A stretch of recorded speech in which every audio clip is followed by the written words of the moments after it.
Nay, tama na po. Nay. Tinagtago ninyo!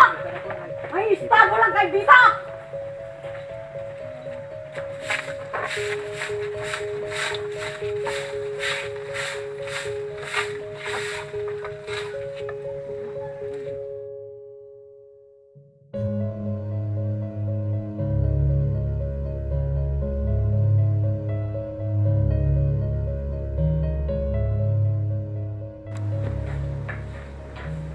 Nay, bakit pinagtabuyan mo na naman mga bisita ko? Nakakahiya po. Ilang beses niyo na pong ginawa yan eh. Hindi sila welcome sa bahay ko!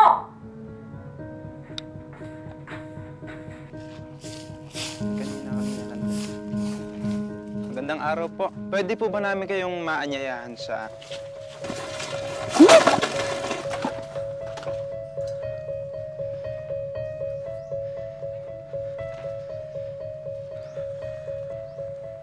Nay, wala naman pong ginagawang masama yung mga ministro sa inyo para bastusin po ninyo.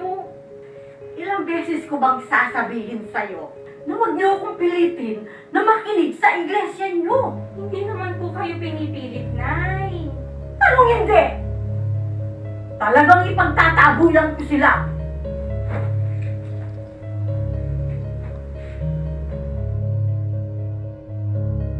Ilang beses na ba nating naaya si nanay? Matagal na ate. Simula na nag-iglesia tayo. At ilang beses na rin tayong inaway mula noon.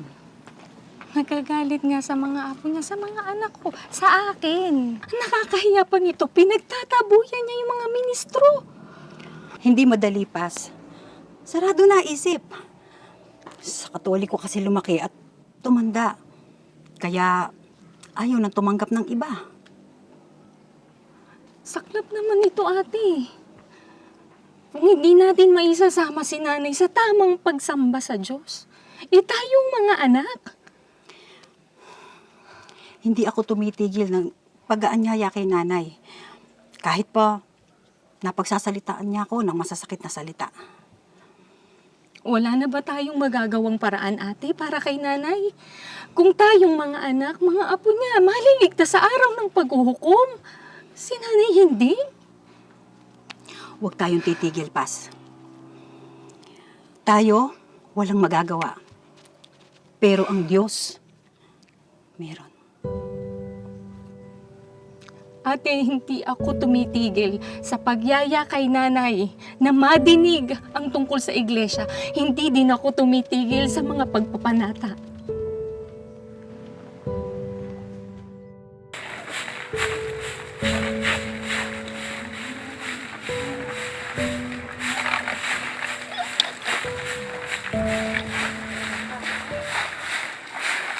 Lola, nasan ba po kami?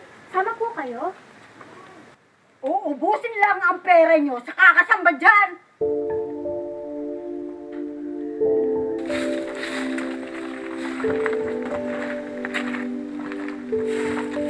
Sister Petra! Sister Petra! Sister Petra! Sister Petra! Sister Petra!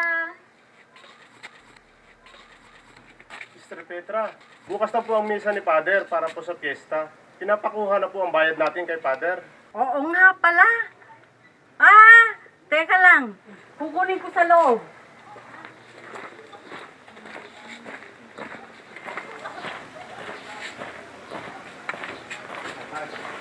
Hapon po.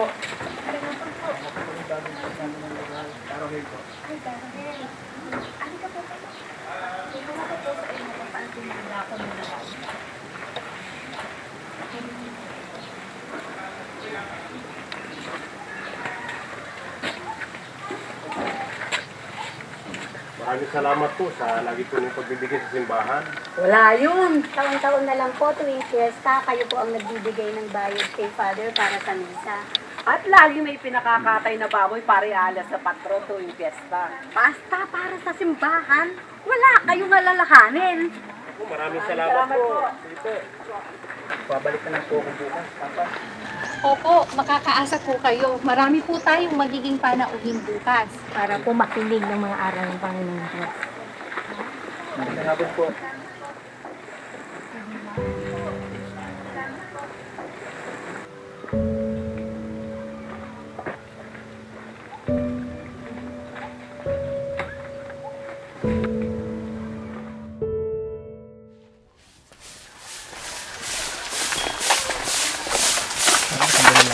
Imbitahan ko na. Arwin, nasa bahay na po ni Kapas yung mga inimbitahan po natin sa doktrina. Po. Bakit? Galit na galit po sa iglesia ni si Ating Petra. Baka mahampas din po kayo ng walis tulad po ng ginawa niya sa dating destinado po ng lokal. Bakit naman? Kaanib naman na po sa iglesia yung 3 sa mga anak niya. Tsaka hindi naman po niya inahadlangan yung gawain po dito sa compound nila. Bakit din natin siya subukang imbitahin? Kasi nga po, Rohel, ilang ministro at manggagawa na po yung nasaktan nung subukan po nilang imbitahan sa gawain niya. Ganun ba? Ano po? Tara na po.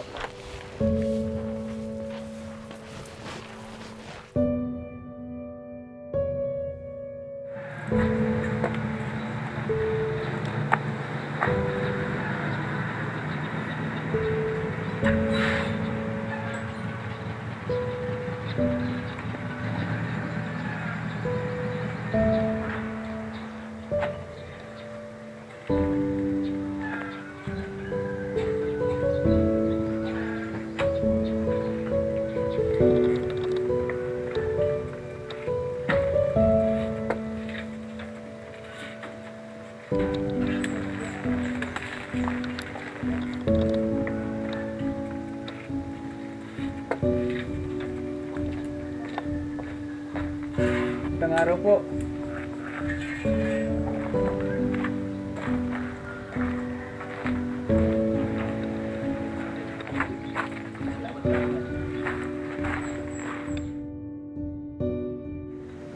Salamat po. Salamat po. Salamat po.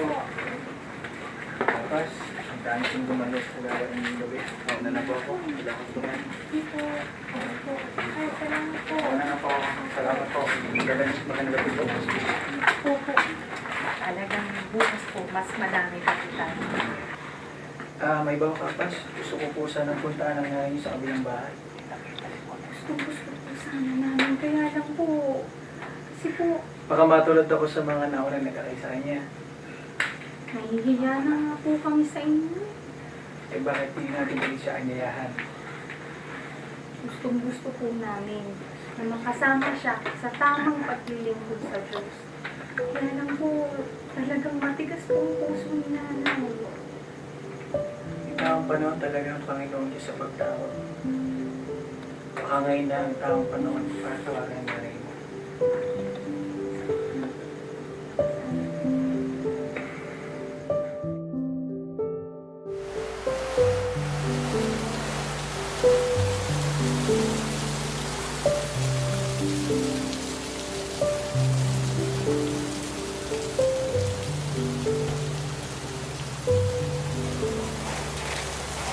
Bakit nagpapakabasa ka? Sumulong ka muna!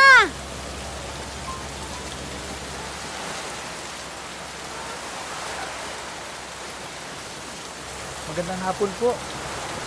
Hindi po ako nakapagdala ng payong eh. Kinapas ba ang punta mo?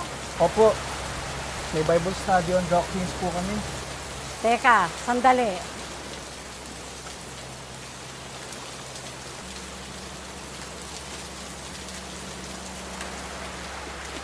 Oh, soli mo pagkagaling mo kinapas, ha? Salamat po, Nanay Petra. Pwede ko po ba kayong tawagin Nanay Petra? Salamat po ulit.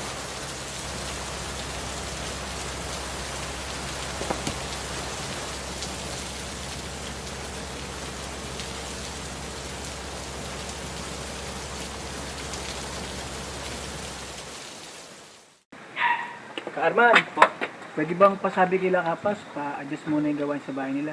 Sige po. May pupuntahan po ba kayo ba? Kinanay Petra. Po? May mission ako. Nako, baka saktan po kayo nun. Saka, Mabait si Aling Petra. Tama. Mukhang uulan na. Ka-Arman, tara.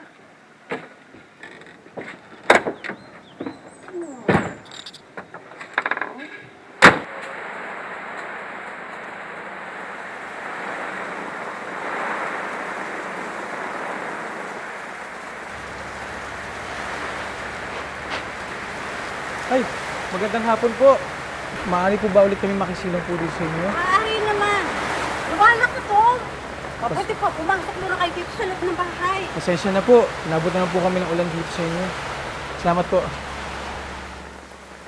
Maupo muna kayo. Di kasi kayo nagdadala ng payong. Mamaya na lang kayo malis ha, pag tumila. Sandali, pagtitiplak kayo ng mainit.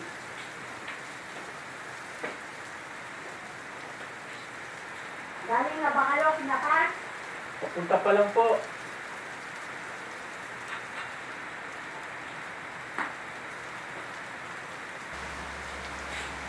Kung lumana po itong bahay niyo, pero mukha akong matibay.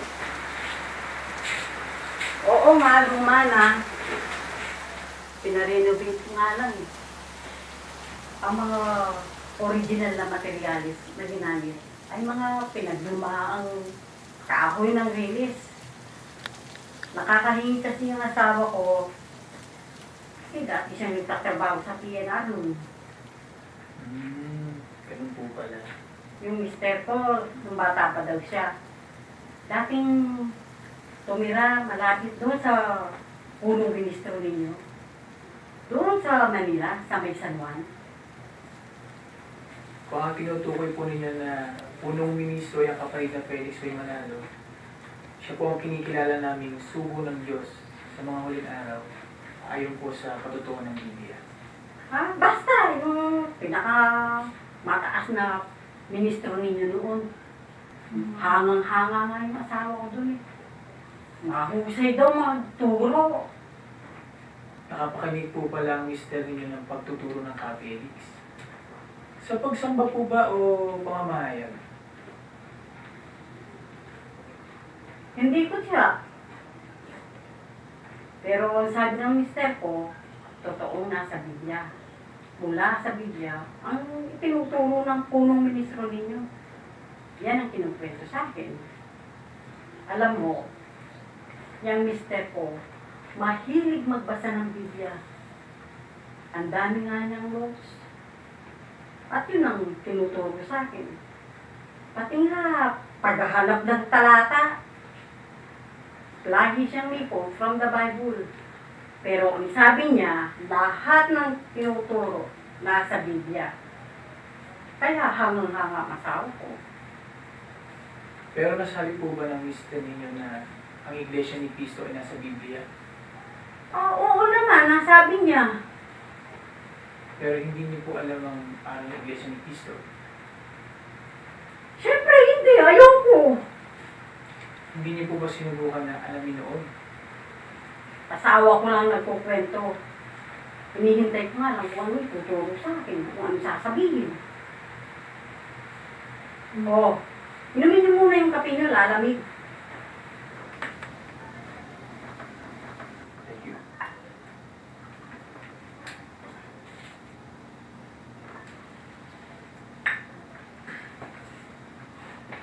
Alam niyo po, Nanay Petra, natutuwa po ako dahil magliliw po kayo sa akin. Nagmamagandang loob po kayo sa akin. Lalo na kapag bumabati ako sa inyo, ibinabalik niyo rin po sa akin ang pagbati. Nung isang araw nga po, iniiyahan niyo po kaming makisilong sa bahay niyo. Hindi kasi kayo marunong magdala ng payong. Tulad niya, umuulan na naman. Wala kayong dalang payong. Pwede po ba akong makisuyo sa inyo? Ano ba yun? Susunod na araw po ay nadalaw po ulit ako dito sa bahay niyo. Papatuloy niyo pa po ba ako ulit? Oo. May sasabihin po sana ako sa inyo. Pero huwag niyo po sanang ikagalit. Ako po ay natutuwa dahil mag-iiliw po kayo sa akin. Ang totoo po niyan, nag-iingat po ako na lumapit sa inyo. Dahil ayaw ko pong matulad doon sa mga nabulyawan at tinaboy po niyo mga kasamahan kong ministro. Ako po ay nag-iingat na magalit po kayo sa akin. Kaya po hindi ko po kayo niimbitahan na makinig sa aral ng iglesia. Pero ngayon po, sana ay pagbihan niyo po ako bilang bahagi ng kabutihang loob niyo po sa akin. Sana po ay maanyayahan ko kayo makinig ng aral sa Iglesia ni Cristo.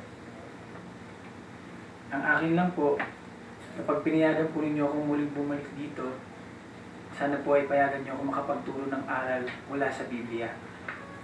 Hindi naman po ibig sabihin na nakinig kayo sa Iglesia ni Cristo ay mag-iglesia na po kayo. Una, alam ko pong ayaw niyo sa iglesia. Pangalawa, hindi po namin kayo pipilitin. Kayo po ang aming pagpapasyahin.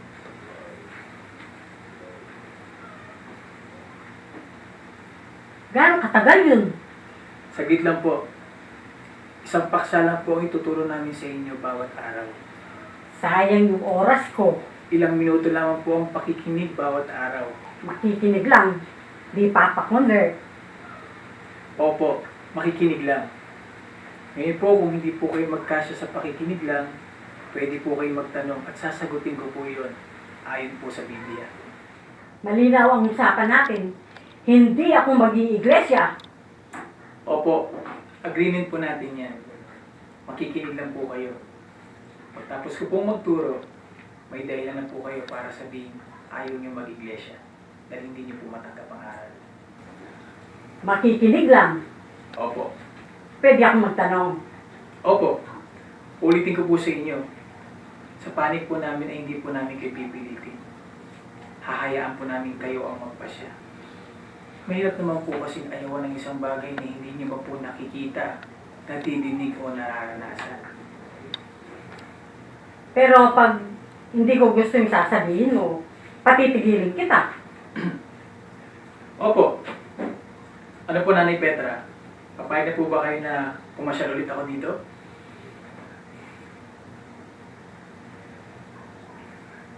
Oo naman. Maraming salamat po, Nanay Petra. Mukha kong mahina na ang ulan sa labas. Mauna na po kami. Ang una kong tanong, paano naging isa ang tatlo? Paano ang Diyos Ama, Diyos Anak, at Diyos Espiritu Santo ay naging isang Diyos? At ano naman ang sinasabi ng Biblia tungkol sa Trinidad?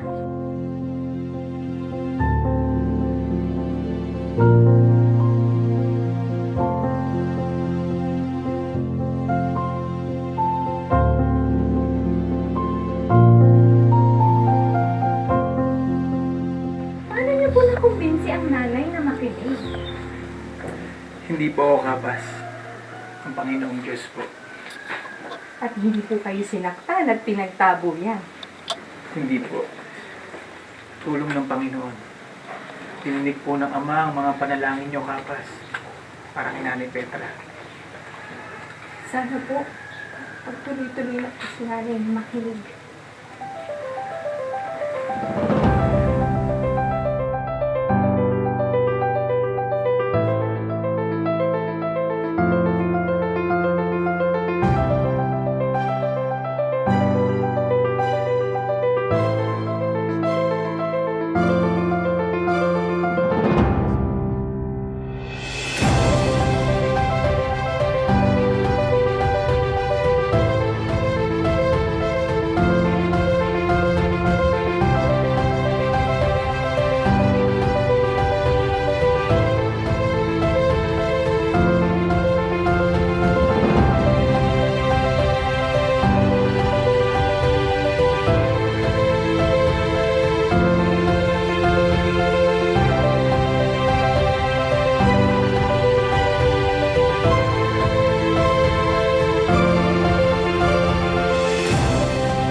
Huwag kang sasamba sa ibang Diyos maliban sa akin. Huwag kang gagawa ng imahen ng anumang nilalang na nasa langit, na nasa lupa, o nasa tubig upang sambahin. Huwag mo silang yuyukuran, ni sasambahin sapagkat akong Panginoon na iyong Diyos ay mapanibubuing Diyos. Ang kasalanan ng mga magulang ay sinisingil ko sa kanilang mga anak hanggang sa ikatlo at ikaapat sa nila.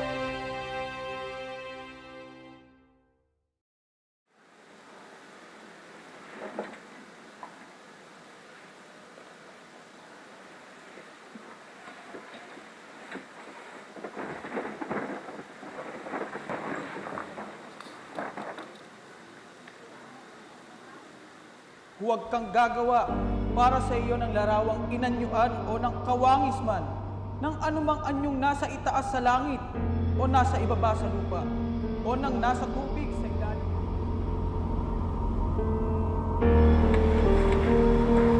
Sister Petra? Sister Petra? Tao po. Magandang araw po, Sister Petra. Ilang araw po. Araw po.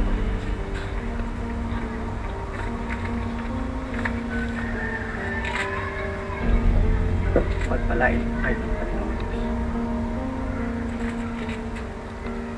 At huwag ninyong tawaging inyong ama ang sino mang tao sa lupa, sapagkat iisa ang inyong ama sa makatwid bagay, siya na nasa langit.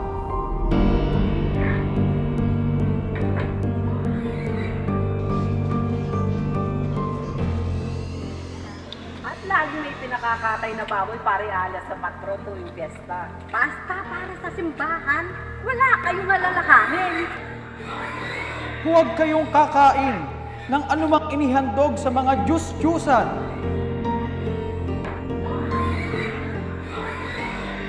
Lilitaw ang maraming bulaang propeta at ililigaw ang marami.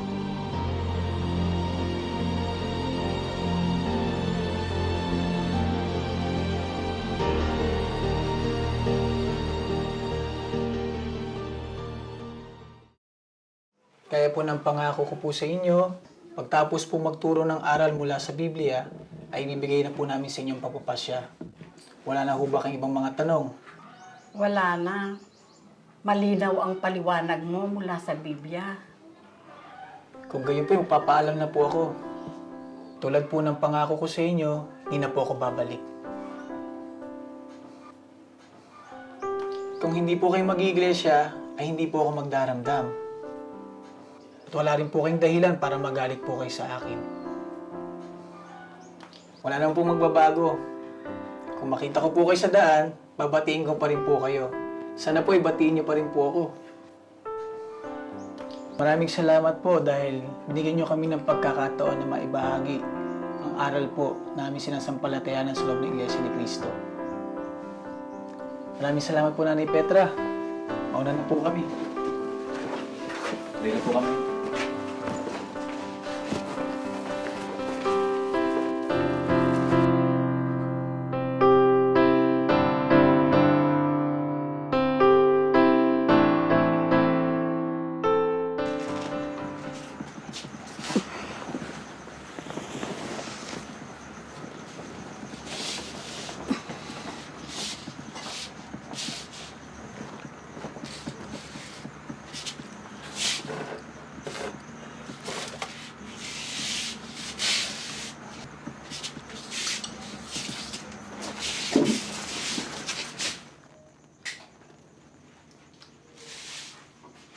Lola, good morning po. Gising na po pala kayo. Saan ang punta nyo? Sasamba, Nay.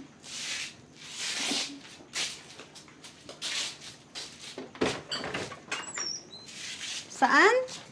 Sasamba, Nay. Sige po, Lola. Alis ako kami.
Nanay Petra? Ano pong ginagawa niyo dyan? Eh, mukhang ginaw na ginaw po kayo ah. Ano pong sadya niyo? Hinihintay niyo po ba ang mga apo niyo? Mamalingki po ba kayo sa bayan? Sasamba ako. Gusto kong sumamba. Ngayon na. Gusto kong maligtas. Gusto kong mag-iglesia. Paano? Kung mag-uukom ka, hindi ako maliligtas.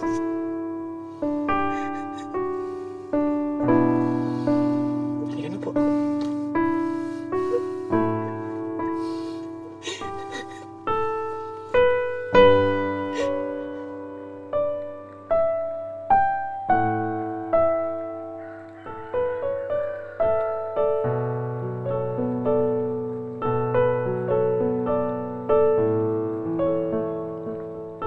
Nang narinig ko ang mga aral sa loob ng Iglesia ni Cristo na ipinapaliwanag mula sa Biblia, lubos kong naliwanagan.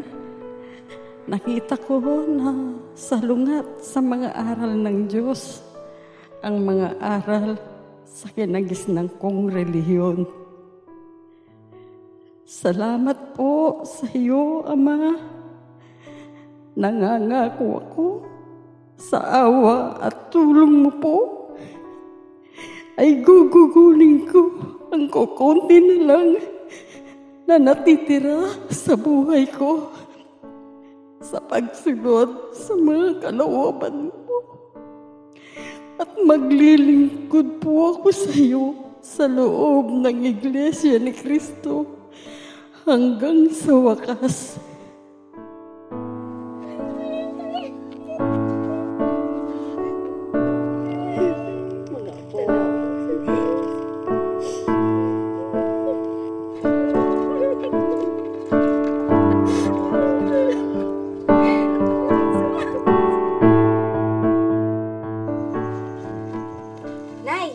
Nay, ito maganda tong damit pansamba. Ayoko niyan. Yan ang lagi kong ginagamit sa simbahan nung umaawit ako noon. Lahat naman po ng mga damit na yan yung ginagamit mo sa simbahan eh. Yun na yung ginagamit mo yan sa pista. Kaya nga ayoko yan. Patatay ako ng maraming bago para sa pagsamba ko. Dapat na damihan mo ang pagpapatayin ng mga damit pansamba. Dahil 2 beses sa 1 linggo ang pagsamba natin.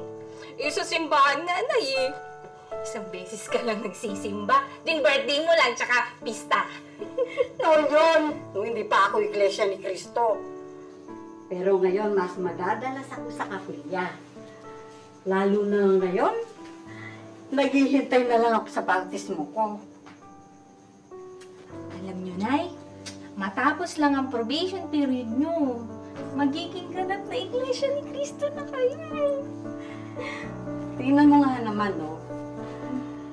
Nung bata ako,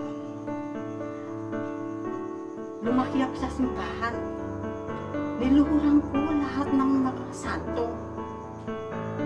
Tumanda ako na ang ginagawa ko pala ay labag sa aral ng Biblia. Talaga ng Panginoon Diyos na.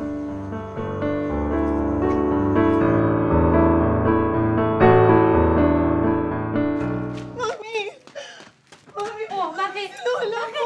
Bakit? Ano nangyari sa lola mo? Ha? Bakit? Naku, Nay, ang taas ng lagnat mo. Dahil ako natin si Lola sa ospital. Sasamba. Gusto kong sumamba. May sakit ka, Nay. Hindi ako makatayo. Nalalambot ako. Gusto kong sumamba. Sambatan mo. Apo ko.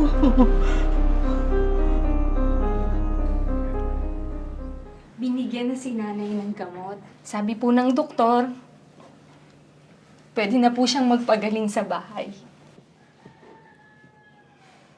Kamusta pong pakiramdam niyo, Nanay Petra? Hindi ako makatayo. Gusto kong tumayo. Magpalakas po muna kayo. Sasamba ako. Gusto kong sumamba. Kapag po lumakas na kayo, pwede na po kayo ulit sumamba. Kailangan kong sumamba. Paano ako mababaptismuhan kung hindi ako magkakasamba? Paano kung maghukom na? Hindi ako maliligtas. Mananalangin po tayo sa Panginoong Diyos. Hilingin po natin ang tulong at gabay niya.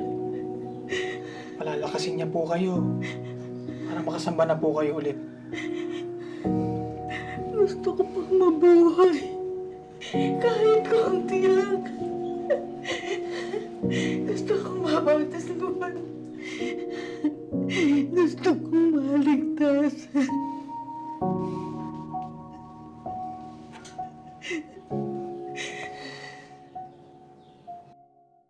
O, Nay, kain ka ng marami para lumakas ka.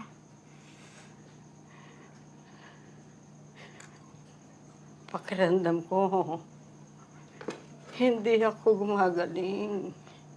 Lalo akong nangihina. Tuloy-tuloy po tayong nananalangin gabi-gabi. Gagaling po kayo, Nay.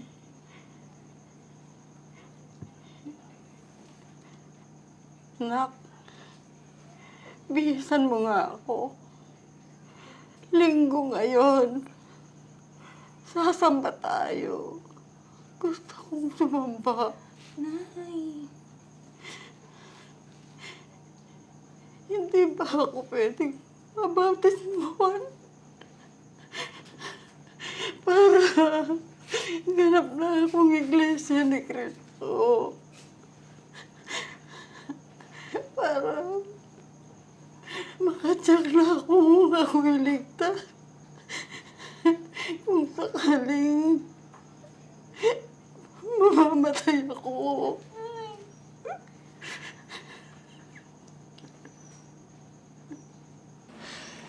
May tuntunin po tayong sinusunod. Pagkatapos po makapakinig ng isang taong gustong umanib sa loob ng Iglesia ni Cristo, ang leksyong pangdoktrina ay kinakailangan po siyang dumaan sa ilang panahon ng pagsubok o probation period bago po siya mabautismuhan. eh, paano po ang nanay? Paano kung...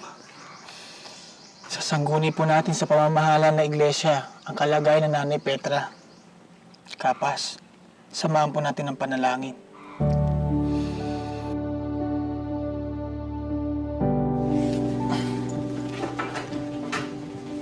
Kamusta po kay Nanay Petra? Pabalik-balik ang lagnat ko. Pakiramdam ko, hindi ako gumagaling. Kaya niyo po bang gumawa ng sulat? Yung mga kamay niyo, kaya po bang sumulat? Kaya naman. Bakit ba? May tagubilin po kasi na kailangan niyo pong gumawa ng sulat para sa tagapamahalang pangkalahatan upang ipaabot niyo po sa kanila ang inyong kalagayan at ang pagnanais niyo po na mabautismuhan sa kabila po ng inyong karamdaman. Ngayon din, gagawa ako ng sulat. Gagawin ko ang lahat ng parahan. Idudulog ko ang lahat sa Diyos. Bago man lang ako mamatay, matiyak kong ako'y ligtas sa araw ng paghuhukom.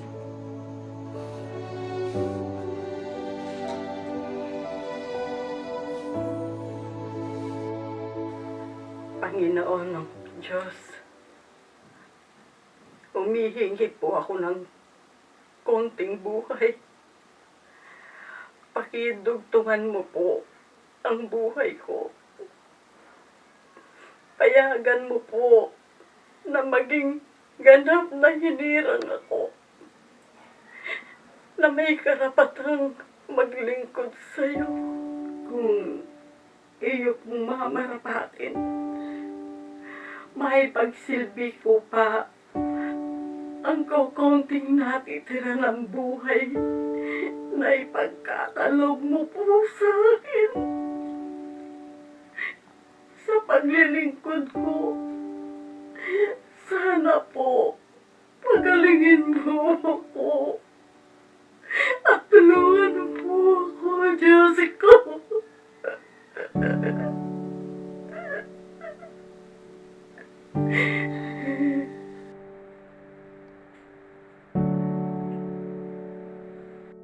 Lola! Lola! Lola! Ano yun na po?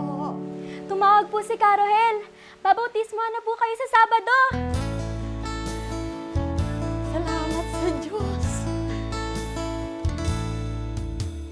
Tamang landas noon ay di ko alam. Nadidimlan ang aking puso't isipan. Dati ako'y bulag sa katotohanan. Nangangapa sa madilim na daan. Hanggang sa aking natagpuan ang tamang aral at tamang daan. Unti-unting nagliwanag, mata ng puso'y nabuksan. Nang tawagin mo ako, Ama, sa kawan, sa Iglesia ni Cristo na may kaligtasan. Itinuro mo ang landas ng buhay na dapat kong lakaran.